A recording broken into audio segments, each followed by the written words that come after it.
नमस्कार. आज दीपावली पाडव्याच्या या पवित्र दिवसापासून महाभारत कथा या विचारमालेचा प्रारंभ होत आहे.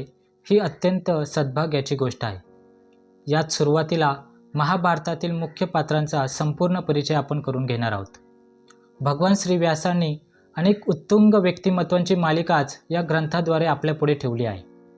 या मालिकेची सुरुवात आपण भीष्म पितामह यांच्या चरित्रापासून करत आहोत. भीष्म पितामह हे देवी गंगा व राजा शांतनू यांचे 8वे पुत्र होते. भीष्म पितामह यांची दिव्य जन्मकथा समजून घेण्यासाठी त्याच्याही पूर्वी स्वर्गात घडलेल्या काही घटनांचा उल्लेख करावा लागतो. ब्रह्मलोकांत गंगादेवी एके दिवशी ब्रह्मदेवांच्या दर्शनासाठी गेली असता वाऱ्याने तिचा पदर उडू लागला. सर्व सभासदांनी खाली माना घातल्या, पण भान न राहून तेथे असलेल्या महाबीश नावाच्या राजाने मात्र तिच्याकडे निशंकपणे पाहिले. गंगा ही क्षणभर त्याच्याकडे पाहू लागली. हा प्रकार अनिष्ट वाटल्यामुळे भगवान ब्रह्मदेवाने त्याला शाप दिला की तू पुनच्च मर्त्यलोकी जा. तेथे पत्नी या नात्याने गंगा तुला मिळेल. ती तुझे अप्रिय करील व त्याचा तुला राग आल्यावर तू पुनच्च येथे येशील. हा महाबीश राजाच पृथ्वीवर शांतनू या नावाने उत्पन्न झाला. पुढे देवी गंगा शापानुरूप भूतलावर येत असता रस्त्यात तिची व अष्टवसूंची भेट झाली. वशिष्ठांचा काही अपराध केल्यामुळे या अष्टवसूंना त्यांनी पृथ्वीवर येण्याचा शाप दिला होता. त्यांनी गंगेला असे सांगितले की आम्हाला पृथ्वीवर यावेच लागणार आहे. तूच मानव पत्नी होऊन आम्हाला पुत्ररूपाने उत्पन्न कर. मात्र आम्ही जन्मताच तू आम्हाला पाण्यात बुडून टाक. तेथे राहण्याची आमची इच्छा नाही. गंगेने त्यांना त्यांच्या इच्छेनुसार करण्याचे वचन दिले. मात्र तिने त्यांना असे सांगितले की माझ्यासारखी देवी पत्नी या नात्याने मिळून राजा शांतनू निपुत्रिक राहावा ही गोष्ट मला सर्वथा इष्ट नाही.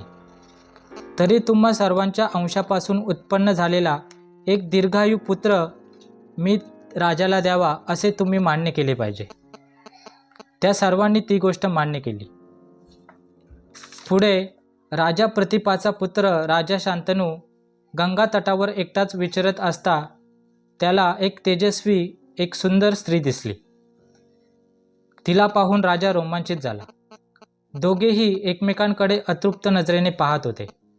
अखेर राजा शांतनूने मधुरवाणीने तिला म्हटले, तू माझी पत्नी हो अशी मी याचना करतो. शांतनूचे हे वचन ऐकून गंगेला वसूंना आपण दिलेल्या वचनाचे स्मरण झाले. ती राजाला म्हणाली, हे राजा, मी तुझी महाराणी होईल आणि तुझ्या अधीन राहील, पण माझी एक अट आहे. तिने राजाला अट घातली की तू माझ्या कोणत्याही कामात अडथळा करू नयेस.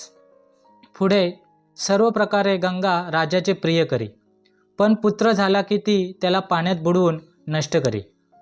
राजाला या गोष्टीचे अत्यंत वाईट वाटे, पण दिलेले वचन पाळण्यासाठी तो तिला काहीही बोलत नसे. 8वा पुत्र होताच राजाने तिला तो तरी बुडवू नकोस म्हणून प्रार्थना केली. गंगेने त्याला सांगितले की हा पुत्र तुला चिरकाल लाभेल, मात्र तू आपले वचन मोडले असल्यामुळे मी जाते.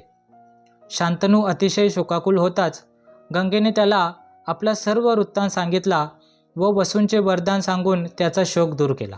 हे सर्व सांगून त्या नवजात शिशूला बरोबर घेऊन गंगादेवी तेथेच अंतर्धान पावली.